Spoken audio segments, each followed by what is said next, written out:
Hi, welcome to my self-selected library. For this assignment, I went ahead and did selected 3 books in each category.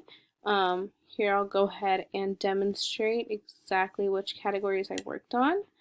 For the first category, I did literature representing diverse cultures and populations.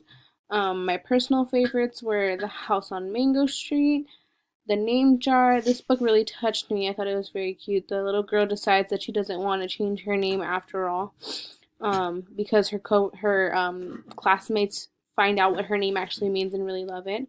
The Dreamer, which chronicles the journey of immigration and the stepping stones of family refugee journey. This book really touched me just because there are so many refugees in the country right now and that need to seek asylum. The second category was contemporary realistic fiction. I went ahead and picked Diary of a Wimpy Kid, Holes, which is one of my personal favorite books, and Junie B. Jones because it's just one of those kids' books that I loved and I still love till this day. We'll go ahead and move on to, sorry, poetry. For poetry, I have A Child's Calendar, which follows the seasons, the day you begin, which I thought was really cute. It was kind of about first beginnings, and it was really cute. And Mirror Mirror, a book of reverse poems. I really liked the way that this was written. We can go ahead and move on to the next category, which is traditional folk tales. Perfect. So I did The Rough Face Girl, which was one of my personal favorites in school. I really loved having to reread this book for this project.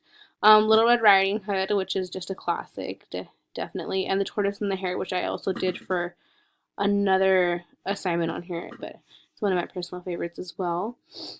Let me go ahead and go to the next category, which would be fantasy. And this was probably my favorite category out of all of them. I did the BFG by Ronald Dahl, which I just love, and I had to do also for part of my author study, which was great having to reread, and Charlie and the Chocolate Factory as well, and The Lion and the Witch and the Wardrobe. I mean, these 3 books alone are probably like my childhood wrapped in one, which I love. This is probably why I love. This is my favorite category. Um, we also had to do science fiction. Um, this book right here, Among the Hidden, has been one of my favorite books. I've read it over and over and over again. And any project, any of the science fiction books, I pretty much reach for this book because I know every single page. A Wrinkle in Time.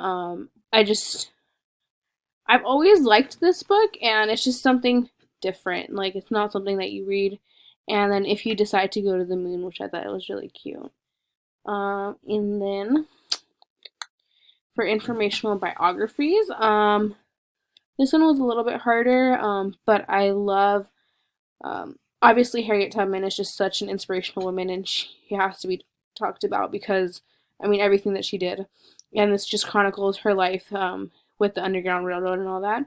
The Diary of Anne Frank, which is just one of my favorite reads because, I mean, she literally went through everything, like, and it was so beautiful.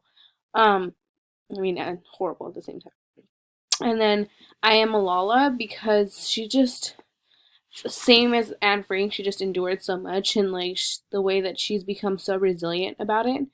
And then these 2 were kind of just for fun, but I really liked them as well. Who was Amelia Earhart and Who was Walt Disney? They're 2 very influential people, and I really, really lean towards the Walt Disney one, but I also like the Amelia Earhart one. Let me see. And then our last section is historical fiction. I did My Secret War Diary, which chronicles a child who kept a diary during World War II. How High is the Moon? And Finding Langston, which I remember reading as a kid as well, and I loved that book. And then my overall, let me go ahead and link my overall self-selected library. So here we go. We have all the books that I selected. And some of the questions, some of the follow-ups were just Sorry, I'm reading this. Oh, my overall experience with the project. I really liked the project because it kind of made me revisit a lot of must reads when I was a little kid, and I just loved them. I also like rediscovered a lot of different genres that I didn't really realize like fell into each other. My favorite tool was definitely this whole Google Books thing, the setup. I think as a teacher, I would use it for students kind of at the end of the year to compile like their final library, the books that they read throughout the year, what were their favorites, maybe even like similar to this, have them break them down in genres so that they understand each genre a little better. Um, what I gained doing this project was just definitely lots of knowledge, books that I didn't even know existed and that are so, I think, something that a lot of students should read. There was a lot of books on this list that I discovered and rediscovered at the same time. And then my personal favorites have to be all the books that I reread from my childhood, which included like Charlie and the Chocolate Factory, the BFG, um, which I used for my author studies, Among the Hidden, which I said was just always a must read book for me. The Lion, the Witch, and the Wardrobe, which I loved. I actually read the whole Narnia series. The Rough Faced Girl, which I didn't even remember reading until I got into the book, and then I was like, oh wow, like this was a story I read so much in school. And probably the books that touched me the most were Esperanza Rising and The House on Mango Street, because it just shows what certain cultures have to endure and go through, and life. It was just, those are some of my personal favorite books. Other than that, I really enjoyed this, and I will definitely keep using Google Books. I think it was a great resource. And if I didn't realize it was here, I probably would have never used it. And I think I'll definitely keep using this as a teacher because your students could use it, you could use it, they could view your library and kind of like pick and choose from there. And like this, I could just go ahead and add and build upon it. And I just personally really liked it. It was a very fun project. So thank you very much for watching my virtual self-selected library.